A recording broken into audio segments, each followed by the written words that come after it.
One day, a friend and I were driving through South Alabama, and we passed an old cemetery. Suddenly, out of nowhere, a truck pulled up behind us. It was very late, but even during the day it was rare to see a car on this highway, so it was scary. I increased my speed, but the truck kept coming right next to my bumper. I pushed the gas pedal to the floor and was already speeding down the narrow dirt road, but the truck kept up. My friend, who knew the area well, said there was a turn ahead that the truck just couldn't make.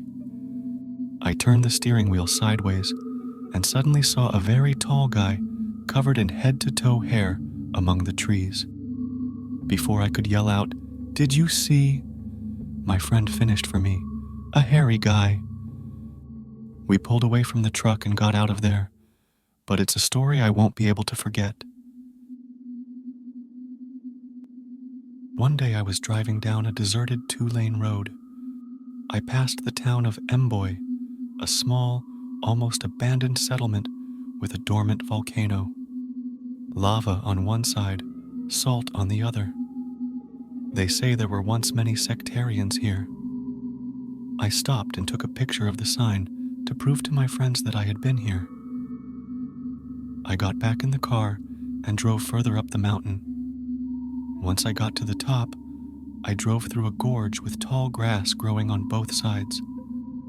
Suddenly, I saw something on the road far ahead. As I got closer, I slowed down. A red Pontiac Fiero was blocking my path. It was right across the highway. On the road lay a suitcase with clothes strewn about, and 2 bodies, a man and a woman. It was like a horror movie. No signs of an accident, as if I were on a stage. Something was really bad.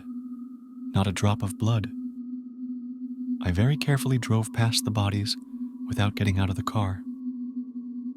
After driving a decent distance away, I glanced in the rearview mirror and saw a man and a woman kneeling, and other people, several dozen people, coming out of the grass.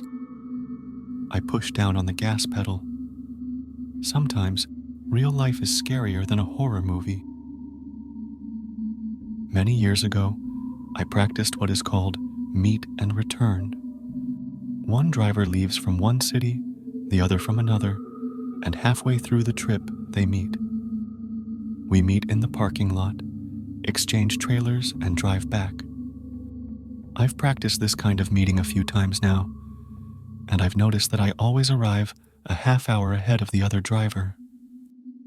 One day, I pulled into the parking lot the same way I always do. 3 o'clock in the morning, no one around. I stretched out on the seat and prepared to take a nap. But suddenly, 10 minutes after I dozed off, I was awakened by a dog barking. I tried to ignore it, but it was getting louder and closer. As I listened closer, I realized that the dog was right next to my car. Either this dog is trying to warn me about something, or it just has nothing better to do, and I need to throw something at it, I thought. I sat up and looked out the window. To my horror, I didn't see a dog. A large man about 35 years old stood a few inches from the window and barked at me. His eyes were crazed. His mouth was foaming. The scene was imprinted on my brain. Slowly, trying not to make any sudden movements, I started the truck and slowly pulled away. He began to chase me like an enraged dog does. Needless to say, I've never taken a nap in a parking lot since.